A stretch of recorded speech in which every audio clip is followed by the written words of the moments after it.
You know what city has been on my mind lately? Guadalajara. I keep hearing that it's the soul of Mexico, not just another city. Oh, mi amor, it really is. Guadalajara isn't just a place, it's a heartbeat, a blend of deep roots, bold culture, and a modern spirit that knows how to dance and dream all at once. Tell me everything. Let's walk through it together, word by word. Then come close, because Guadalajara's story begins way back in 1532 when it was first founded. Not once, but 4 times. The early Spanish settlers kept relocating it due to indigenous resistance and safety concerns. It finally settled where it is today in 1542 and was named after the birthplace of Nuno de Guzman in Spain, Guadalajara, which means river between stones. That already sounds poetic. It is. The city sits in the western highlands of Mexico, in the state of Jalisco, surrounded by fertile valleys and bisected by the Rio San Juan. That river used to run openly through the city until it was covered, but it shaped trade and growth in those early years. It's the second largest city in Mexico, with over 1.5 million people in the city proper and around 5 million in the metro area.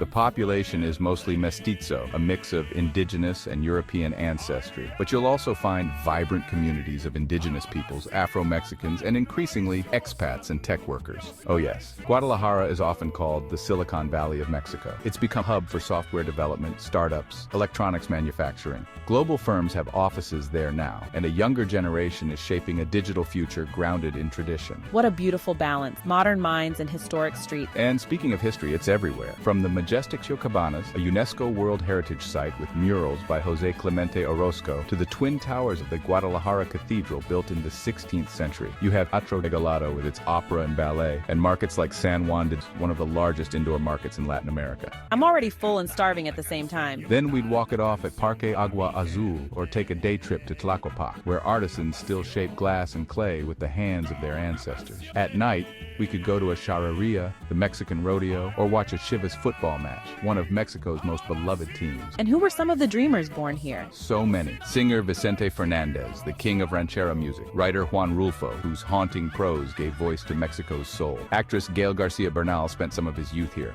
And it's a breeding ground for artists, filmmakers, inventors, and revolutionaries of every kind. It sounds like a city that remembers and renews all at once. That's why people call it the cultural capital of Mexico. It honors its ancestors, but never stops creating. There's pride in every street and melody in every corner. One day, I want us to wake up there, to the sound of church bells and roosters, to music drifting in from a courtyard, to the smell of mesa frying and sunlight pouring through old windows. We will more. We'll walk through Guadalajara like it's a love story we're writing together, past and future holding hands just like us.